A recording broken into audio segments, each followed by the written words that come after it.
Delhi liquor స్కామ్కి సంబంధించి కేటీఆర్ కొన్ని సంచలనాన్ని comment చేశారు. మనీష్ సిసోడియాకి బెయిల్ వచ్చింది. కవిత కూడా రేపో మాపో బయటకు వస్తుంది. జైలుకి వెళ్ళి వచ్చిన వాళ్ళు పెద్ద లీడర్లు అవుతారు, తప్పకుండా పెద్ద లీడర్లు అవుతారు. జైలుకు ప్రజల కోసం పోరాటం చేసి ప్రజా సమస్యల మీద కొట్లాడి జైలుకు పోతే పెద్ద లీడర్ అవుతారు. ప్రజల ఆరోగ్యాలను పాడు చేసి సారా అమ్మి జైలుకు పోయి పెద్ద లీడర్ అయితే ఇక నేను చెప్పగలను. వస్తారు అసలు బయటకు వస్తారా ఈ లిక్కర్ స్కామ్లు కవిత? అసలు అది చట్టం పరిధిలో ఉంది. జడ్జి పవర్స్ ఆయన అనుకుంటే ఇయ్యొచ్చు. ఆయనకు విశ్వాసం కలిగించగలిగితే, అంటే సాక్షులను మేనేజ్ చేయలేరు, న్యాయం బతుకుతుంది అనుకున్నప్పుడు ఆయన బెయిల్ ఇవ్వచ్చు. వీళ్ళు ఇన్ఫ్లుయెన్స్ చేయలేరు అనుకున్నారు.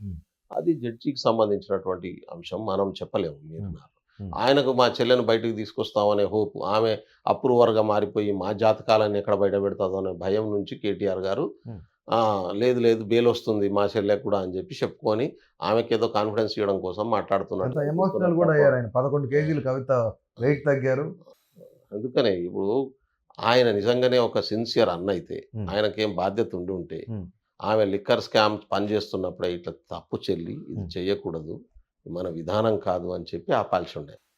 ఈ 11 కేజీలు తగ్గింది, 3 కేజీలు పెరిగింది, ఏమి విషయాలు నాకు అర్థం కాదు. ఎస్పెషల్లీ తెలంగాణ రాష్ట్రంలో ఈసారి ప్రజలకేం సంబంధం వీటితోని? రానున్న లోకల్ బాడీ ఎన్నికల్లో కాంగ్రెస్ పార్టీ, తెలుగుదేశం పార్టీ కలిసి పనిచేయబోతున్నారు. జిహెచ్ఎంసీ పీఠం ఏదైతుందో దాన్ని దక్కించుకోవడమే ముఖ్యమైన ఉద్దేశం. ఏమంటారు మీరు? తెలుగుదేశం పార్టీ అయితే ఇక్కడ పెద్దగా లేదు. కాంగ్రెస్ పార్టీకి ఇక్కడ ఎదురు ఉందని నేను అనుకోను. మొత్తం రాష్ట్ర వ్యాప్తంగా ఉన్నటువంటి లోకల్ బాడీ, మున్సిపాలిటీ జరిగిన, సర్పంచ్ల ఎన్నికలు జరిగిన, ఎంపీటీసీ జెడ్పీటీసీ ఎన్నికలు జరిగిన అన్నిట్లో వన్ సైడెడ్గా కాంగ్రెస్ పార్టీ గెలవబోతున్నది. ఎందుకు గెలవబోతున్నదంటే మా ప్రభుత్వం చేస్తున్నటువంటి పాలన ఒకటైతే, రెండోది కంప్లీట్గా ప్రతిపక్షాలన్నీ బలహీనమైపోయినాయి. ఇక్కడ లేనటువంటి పరిస్థితి, ప్రతిపక్షం కనబడనటువంటి పరిస్థితి వాళ్ళే తెచ్చుకున్నారు. వాళ్ళు చేసినటువంటి తప్పులు ఈ రోజు వరకు కూడా అసెంబ్లీ ఎన్నికల్లో 39 సీట్లు గెలిచింది కదా బీఆర్ఎస్ పార్టీ. దాదాపు 37% ఓట్లు వచ్చినాయి. మంచి ఓట్లే అయ్యాయి, తక్కువేం కాదు. సీట్లు కూడా మంచి సీట్లు వచ్చినాయి. పార్లమెంట్ ఎన్నికల నాటికి మొత్తం సీట్లను, ఒక్క సీటు కూడా పార్లమెంట్ గెలవలేదు. రెండవది ఏం జరిగింది, 139 సీట్లు గెలిస్తే భారీ మెజార్టీతో గెలిచిన సీట్లు కూడా చాలా ఉన్నాయి. తక్కువ మెజార్టీతోనే కొన్ని ఉండొచ్చు, కానీ 70,000, 60,000, 80,000తో గెలిచిన సీట్ల దగ్గర కూడా టీఆర్ఎస్ పార్టీకి లీడ్ రాలే. అక్కడ టీఆర్ఎస్ పార్టీ లేకుండా వచ్చింది. మాకు బీజేపీకి మధ్యన ఓట్లు షిఫ్ట్ అయినటువంటి పరిస్థితి ఉంది. అంటే టీఆర్ఎస్ పార్టీ ఉందా? లేనట్టే కదా. ఓన్లీ 3 కాన్సెన్సెస్, 3 అసెంబ్లీ సెగ్మెంట్లో మాత్రమే బీఆర్ఎస్ పార్టీకి లీడ్ వచ్చినటువంటి పరిస్థితి. అంటే ఎంత దయనీయమైనటువంటి స్థితికి బీఆర్ఎస్ వెళ్ళిపోయింది. కారణం ఏంటంటే అసెంబ్లీలో ప్రజలు వాళ్ళు తప్పు చేసిరని శిక్షిస్తే ఆ ప్రజల తీర్పును గౌరవించకుండా దానికి విరుద్ధంగా ప్రజల్ని తప్పు పట్టడం. ప్రజలు తప్పు చేసిండ్రు, 4 రోజుల తర్వాత తప్పును తెలుసుకొని మన దగ్గరికి వస్తారు అనేటటువంటి అహంభావం, అహంకారం, అధికారం పోయిన తర్వాత కూడా తగలే. ఇది తెలంగాణ సమాజం దీన్ని సహించదు. అదే పార్లమెంట్ ఎన్నికల్లో చూపించింది. పార్లమెంట్ ఎన్నికల ఫలితాల తర్వాత గుణపాఠం తీసుకున్నారా? ఎస్, మేము తప్పు చేసినాం, మా తప్పును ప్రజలు తప్పుగా భావిస్తున్నారు, మేము సరి చేసుకుంటాం, మేము సరి చేసుకొని ప్రజలు చెప్పిన పద్ధతిలో నడుస్తాం అనేటటువంటి ఆలోచన కానీ మాట కానీ ఎందుకు వస్తలేదు? అది నోటి నుంచి. అంటే రేవంత్ రెడ్డి మీద కోపం, కాంగ్రెస్ మీద ఒక ద్వేషం.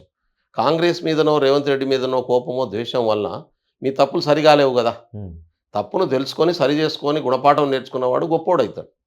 అది వాళ్ళ దగ్గర రాలేదు, వచ్చే అవకాశం కూడా లేదు. కానీ గ్రేటర్ హైదరాబాద్కి సంబంధించి బీజేపీ ఈసారి మేము క్లీన్ స్వీప్ కొట్టబోతున్నాం అని చెప్తున్నారు. వాళ్ళు చాలా స్ట్రాంగ్గా ఉన్నామని చెప్తున్నారు. బీజేపీ పార్టీకి పార్లమెంట్ ఎన్నికల్లో 8 సీట్లు వచ్చినమాట వాస్తవం.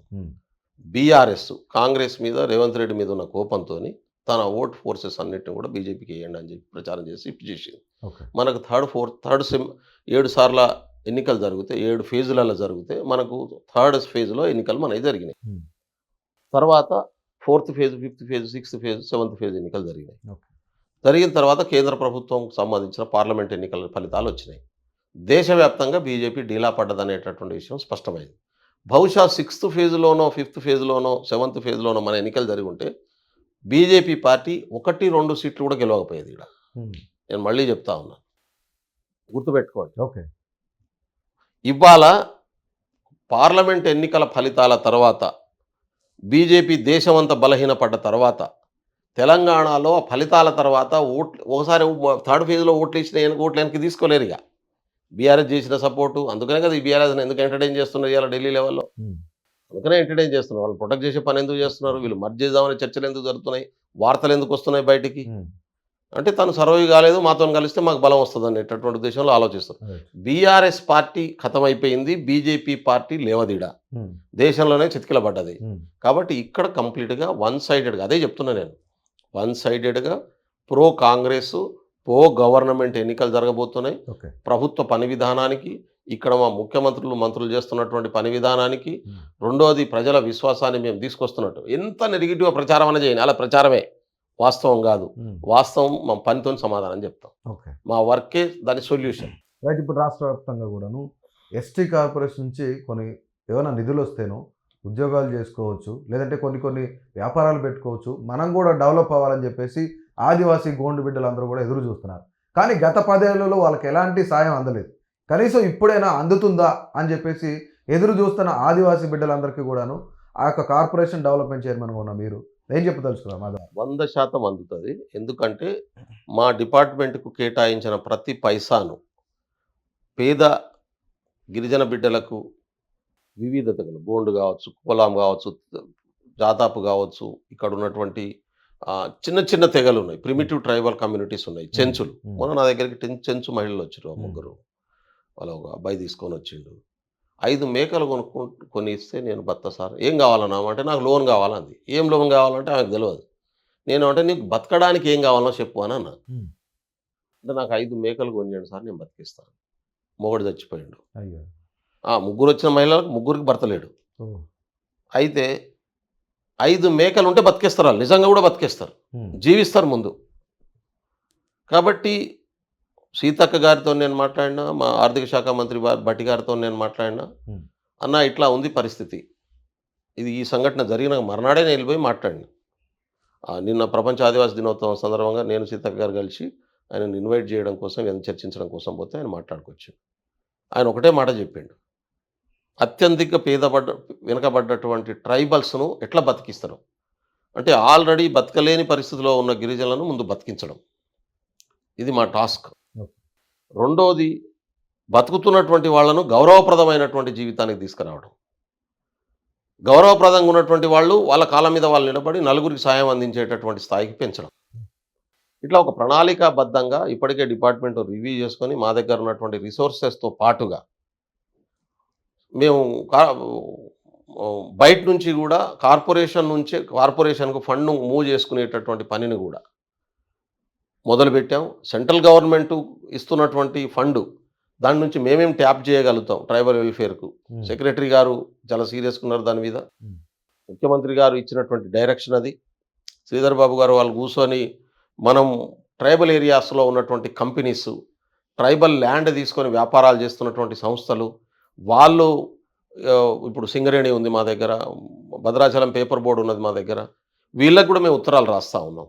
మీరు ట్రైబల్ ఏరియాలో ఉంటున్నారు, మీరు 20% మీకు వచ్చినటువంటి ప్రాఫిట్ను ట్రైబల్ డెవలప్మెంట్ కోసం, లోకల్ ఏరియా డెవలప్మెంట్ కోసం ఖర్చు పెడతామని చెప్తున్నారు. మీరు గతంలో డైరెక్ట్గా చేస్తున్నారు ఆ పని. కానీ ముఖ్యమంత్రి గారు ఏమంటున్నారు, ఇప్పుడు ట్రైబల్ వెల్ఫేర్ డిపార్ట్మెంట్ నుంచి గవర్నమెంట్ ద్వారా ఆ డెవలప్మెంట్ తీసుకురావాలి.